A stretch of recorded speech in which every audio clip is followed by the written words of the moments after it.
Halo semuanya, Assalamualaikum. Selamat bertemu kembali dalam video pembelajaran kita yang membahas tentang materi algoritma dan pemrograman.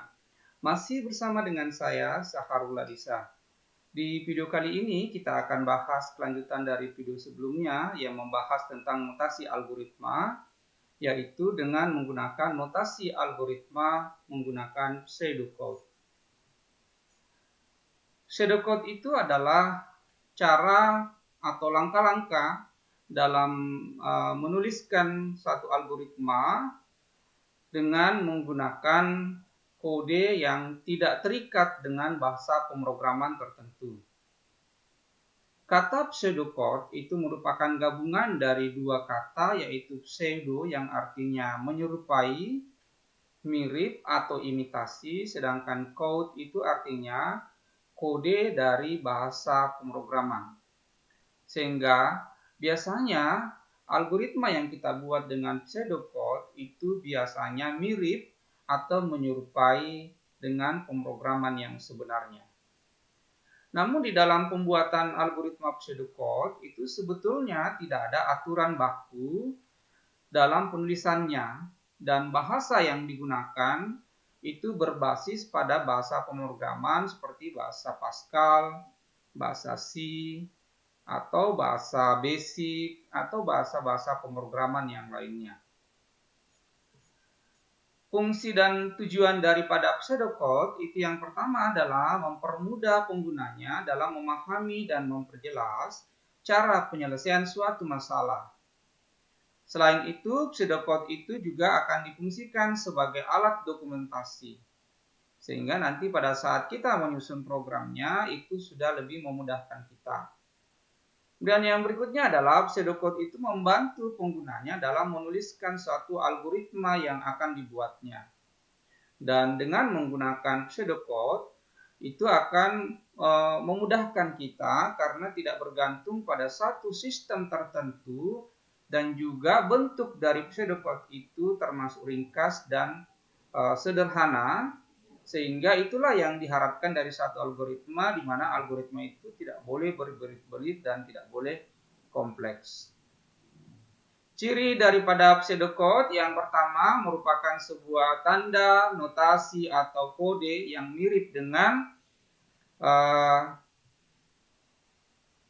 bahasa pemrograman dan juga merupakan penjelasan untuk cara penyelesaian satu masalah. Ciri yang kedua adalah bahasa yang digunakan bukan merupakan bahasa yang baku yang mengikat penggunanya. Dan yang ketiga adalah bahasa pseudocode itu merupakan bahasa yang mirip dengan bahasa pemrograman, akan tetapi pseudocode itu menggunakan bahasa yang mudah dipahami secara universal dan juga lebih ringkas daripada algoritma. Ciri yang keempat yaitu pseudocode itu berisi step-step atau langkah-langkah untuk penyelesaian suatu masalah, seperti halnya yang biasa kita buat di dalam algoritma. Akan tetapi bentuk dari masalahnya itu sedikit berbeda daripada masalah di dalam algoritma. Nah, dalam menyusun sebuah pseudocode, kita berpatokan pada struktur seperti ini. Yang pertama, di bagian awal pseudocode itu selalu kita menuliskan judul dari program atau algoritma kita. Setelah itu kita lanjutkan dengan bagian description atau declaration yang berisi tentang deklarasi atau declare dari variabel-variabel dan konstanta yang akan kita gunakan di dalam algoritma pseudocode yang akan kita buat. Kemudian di bagian ketiga dari struktur pseudocode itu adalah implementation. Nah, di bagian ini kita akan menuliskan isi daripada algoritmanya. Baik, kita langsung saja membahas satu contoh supaya lebih memahami tentang pseudocode. Sini contoh nomor 1 kita buat tentang menghitung luas persegi panjang. Nah, jika rumus luas persegi panjang itu adalah luas sama dengan panjang dikali lebar atau L sama dengan P dikali L. Sementara jika luas keliling persegi panjang itu adalah K sama dengan 2 dikali P tambah L. Namun di dalam contoh ini yang akan kita buatkan pseudocode-nya adalah pseudocode untuk menghitung luas persegi panjang, bukan menghitung kelilingnya. Nah, bentuk pseudocode-nya seperti ini. Yang pertama kita tulis dulu judulnya, program hitung luas segi panjang. Biasanya kalau komentar di dalam program atau komentar di dalam algoritma itu kita kasih tanda garis miring 2 seperti ini, menunjukkan bahwa bagian itu adalah bagian komentar atau penjelasan. Dan selanjutnya kita masuk ke bagian deklarasi atau declaration. Kita tulis isinya declare, integer, panjang, lebar, dan luas. Jadi saya mendeklarasikan 3 variabel, yaitu variabel panjang, variabel lebar, dan variabel luas. Dan ketiga variabel ini saya tentukan tipe datanya adalah integer. Oh iya, kita belum membahas tentang tipe data, jadi sedikit saya akan singgung dulu tentang tipe data integer. Tipe data integer itu adalah tipe data bilangan bulat. Jadi sebuah variabel yang jika kita deklarasikan, kemudian kita tentukan tipe datanya adalah tipe data integer, berarti variabel itu hanya bisa menerima data atau nilai bilangan bulat. Selanjutnya di bagian berikutnya adalah implementation atau definition. Nah, di sini kita akan menuliskan isi daripada algoritmanya. Yang pertama adalah read panjang, atau bisa juga kita menggunakan kata input panjang. Read lebar atau input lebar. Set luas dari panjang kali lebar. Lalu setelah itu kita cetak hasilnya dengan menggunakan kata write luas atau display luas. Di sini ada perbedaan, ada yang menulis pseudocode dengan menggunakan kata read, ada juga yang menggunakan kata input. Nah, ini disebabkan karena tergantung pada rujukan bahasa pemrograman yang akan kita gunakan. Selanjutnya contoh nomor 2 itu menentukan sebuah bilangan, apakah bilangan itu adalah merupakan bilangan ganjil atau dia adalah bilangan genap.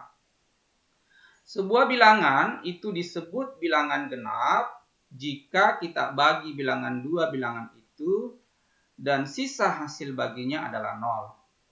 Sedangkan bilangan itu disebut bilangan ganjil apabila bilangan tersebut dibagi 2 maka sisa hasil baginya adalah 1. Untuk memudahkan pemahaman kita kasih contoh misal seperti ini. Misal sebuah variabel, nama variabelnya adalah bilangan, kita set nilainya sama dengan 6. Kalau saya mau cari sisa hasil bagi dari 6 dengan 2, maka saya buat seperti ini, sisa sama dengan bilangan mod 2. Mod ini adalah fungsi untuk mencari sisa hasil baginya. Jadi kalau rumusnya sisa sama dengan bilangan mod 2, di mana variabel bilangan sudah kita set nilainya sama dengan 6, maka nanti hasilnya sisanya adalah 0. Sehingga bentuk algoritma pseudocode-nya kurang lebih seperti ini. Yang pertama, kita tulis judulnya program bilangan ganjil atau genap. Kemudian di bagian declaration, kita declare variabel bilangan dengan variabel sisa. Keduanya kita kasih tipenya adalah tipe integer. Lalu di bagian implementation kita input bilangannya, variabel nilai bilangannya ini kita input. Lalu kita cari sisanya dengan set data sama dengan bilangan mod 2. Oh iya, ada kekeliruan karena di atas ini variabel yang dideklarasikan adalah variabel sisa, maka setnya di sini harusnya set sisa. Sehingga di bawah if sisa sama dengan 0, maka print kata genap. Else jika tidak, berarti sisanya tidak sama dengan 0, maka yang kita cetak print adalah kata ganjil. Lalu if-nya kita tutup dengan NE. Demikian dulu video kita pembahasan tentang algoritma dengan menggunakan pseudocode. Jika ada pertanyaan, maka silakan ditanyakan lewat forum grup diskusi kita. Terima kasih. Assalamualaikum warahmatullahi wabarakatuh.